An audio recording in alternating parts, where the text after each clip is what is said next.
مثل الجنت التی وعد المتقون، اس جنت کی کیفیت، اس کی مثال جس کا وعدہ اہل تقوی کے ساتھ کیا گیا ہے، تجری من تحتها الانہار، ایسی ہے کہ اس کے نیچے ندیاں رواں ہوں گی۔ اچھا، یہ مثال ہمیشہ کیوں آتی ہے؟ دنیا میں بھی آپ اس سین کو بڑا انجوائے کرتے ہیں۔ جو لوگ بھی سیاحت کے عادی ہیں ان سے پوچھیں کہ سب سے بہترین منظر جو آپ پہاڑوں میں جا کے دیکھتے ہیں نا، وہ یہی ہے کہ دو پہاڑوں کے درمیان ندیاں رواں ہیں۔ ایون باقی جگہوں پہ بھی جہاں جہاں پہ یہ والا آپ کو منظر دیکھنے کو ملتا ہے کہ پانی بھی آپ دیکھیں اور سبزہ بھی دیکھیں، انسان کی کیفیت بدل جاتی ہے، وہ اسے انجوائے کرتا ہے۔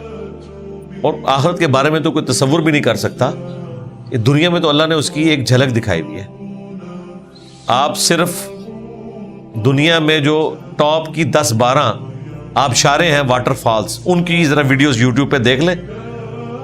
آج کل تو اللہ کے فضل سے آپ گھر بیٹھ کے مفت دنیا کی ہر جگہ کی سیر کر سکتے ہیں، اور ویسی سیر کہ جو وہاں پہ موجود لوگ بھی نہیں کر رہے، کیونکہ وہاں ان کو مچھر بھی کاٹ رہے ہیں، ان کو موسم کی سختیوں سے بھی گزرنا پڑ رہا ہے، خرچہ بھی ہو رہا ہے، اور یہاں آپ آرام سے اپنے صاف ستھرے ایئر کنڈیشن کمرے میں بیٹھ کے یا سردیوں میں رضائی میں بیٹھ کے ساتھ دودھ پتی کا مگ رکھ کے آپ جو ہے وہ وکٹوریا واٹر فال دیکھ رہے ہیں، انجوائے کریں۔ دنیا کوئی جگہ دیکھنی ہے آپ دیکھیں۔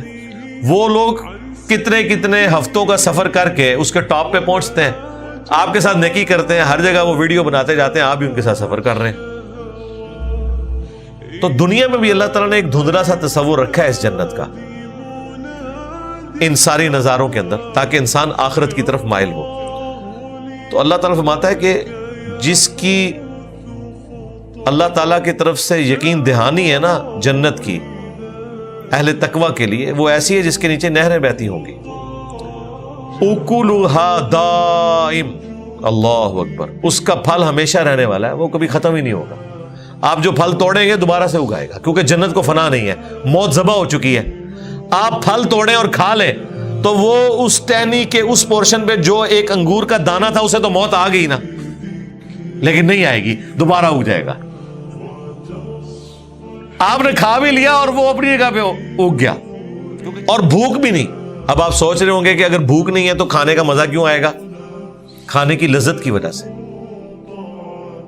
اللہ تعالیٰ نے کھانے میں لذت رکھی ہوگی، وہاں پہ انسان لذت کی وجہ سے کھا رہا ہوگا، کیونکہ بھوک بھی ایک کمزوری ہے، جنت میں بھوک نہیں ہے۔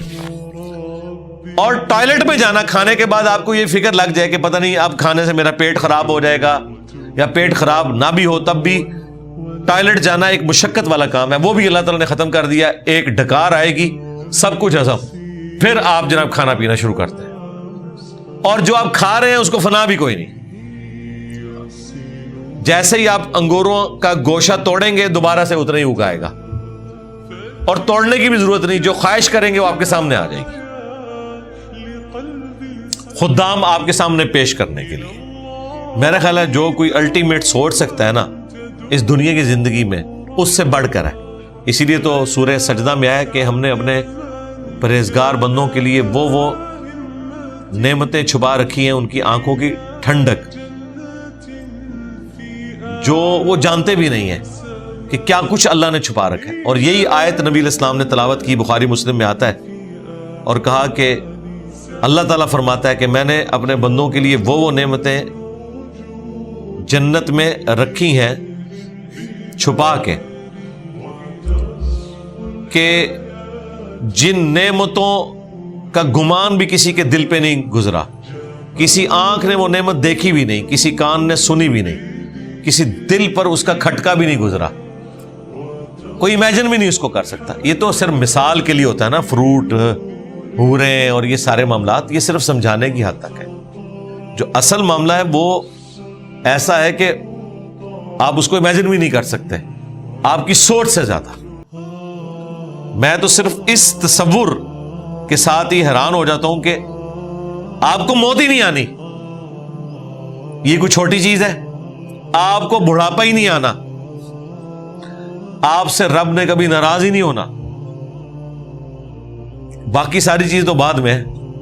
یہی جو انسان کے لیے ایک ٹینشن ہے کہ خدا ناراض نہ ہو جائے میرے ساتھ، کیا کرے گا، ہمیشہ کی زندگی مقدر۔ اللہم اجعلنا منہم مع النبیین والصدیقین والشہداء والصالحین۔